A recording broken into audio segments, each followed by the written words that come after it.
Hey guys, that is it. That is the end of day one. I can't believe it's gone so quickly.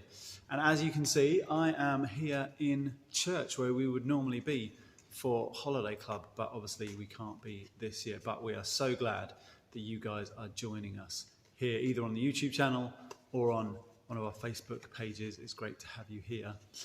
And how have you got on today? Did you manage to discuss the story at some point today? Maybe either think about it by yourself or talk about it with the rest of your family, your parents, maybe someone else you might have seen. If not, you could have a go at doing that over dinner. I had a go at making the boat.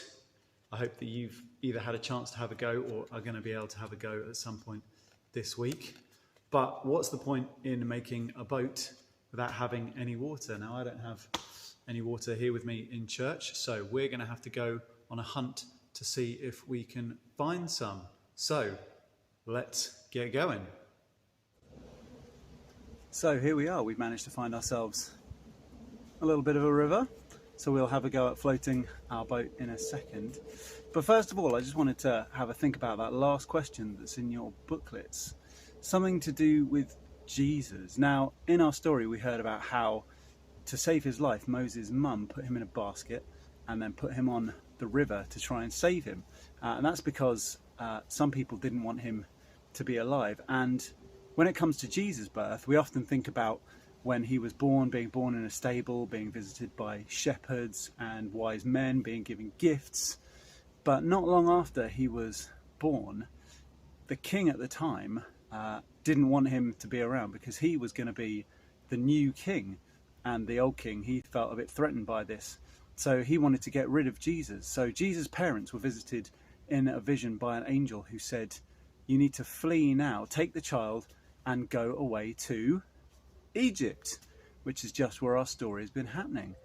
Jesus' parents were told to take him to Egypt to keep him safe, in just the same way that in order to keep Moses safe, Moses' mother put him in a basket and he was found by the Egyptian princess. Now, there are lots of other similarities between Moses' life and Jesus' life, and we'll be having a think about those in the evenings as we draw our days to a close after all the fun and activity that we'll be getting up to. But it also gives us a chance to think about actually how there are lots of similarities between what goes on in the Bible and what goes on in our own lives. There might be some things in today's story that you can see in either your life or in the life of somebody that you know, maybe a friend, maybe another member of your family, or maybe somebody that you've read about or seen, I don't know, maybe on the internet. It could be another YouTube video. You never know. So I hope that you guys have had a great day one of Holiday Club in a Box. I hope you'll join us again for day two as we continue our story looking at Moses, making more craft, having more fun, doing more activities, and also having more of a think in the evening about how what we read in the story about Moses is like what happens in Jesus' life as well. I'm going to put my little boat out onto the water now, but then we'll say goodbye. So, bye!